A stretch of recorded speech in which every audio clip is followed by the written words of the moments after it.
Brought to you by Palvi Agrico. आता शेतीसाठी जे काही लागणार ते घरपोच मिळणार, तेही मोबाईलच्या एका क्लिकवर। निवडणुकांचा रंग चढायला लागलाय आणि अशात आता युत्या आणि आघाड्या जोरात व्हायला लागले। नांदेडमधूनही अशीच बातमी समोर येते। स्थानिक स्वराज्य संस्थांच्या निवडणुकीत नांदेडमध्ये आता वेगळं समीकरण बघायला मिळणार आहे। नांदेड जिल्ह्यात स्थानिक स्वराज्य संस्थांच्या निवडणुकीत आता काँग्रेस आणि वंचित बहुजन आघाडीमध्ये युती झाली। याची घोषणा नुकतीच करण्यात आली। संयुक्त पत्रकार परिषद घेऊन याबाबत घोषणा करण्यात आली। आता या दोन्ही पक्षाच्या आघाडीमुळे नांदेड जिल्ह्यातील राजकीय समीकरण बदलण्याची शक्यता आहे। काँग्रेसचे खासदार रवींद्र चव्हाण आणि वंचितचे प्रदेश उपाध्यक्ष फारुख अहमद यांनी एक पत्रकार परिषद घेतली आणि यामध्ये या युतीची घोषणा केली। कोणत्या मुद्द्याच्या आधारावर ही युती झाली आहे या संदर्भात या दोन्ही नेत्यांनी माहिती दिली आहे। त्यांनी नेमकं काय म्हटलंय ते बघा।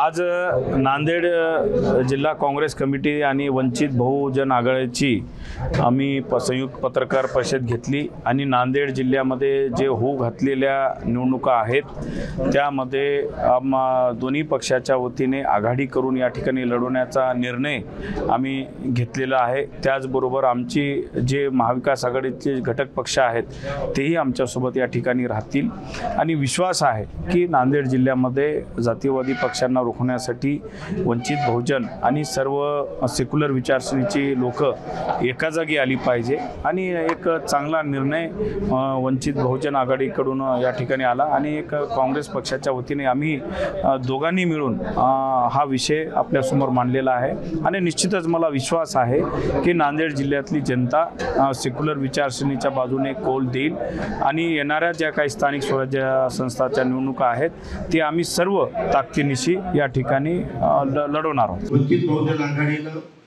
आपल्या परीने काँग्रेसच्या या प्रस्तावाला राज्य कमिटी करून राज्य कमिटीच्या सूचनेनुसार आणि राज्य कमिटीने नियुक्त केलेले होते।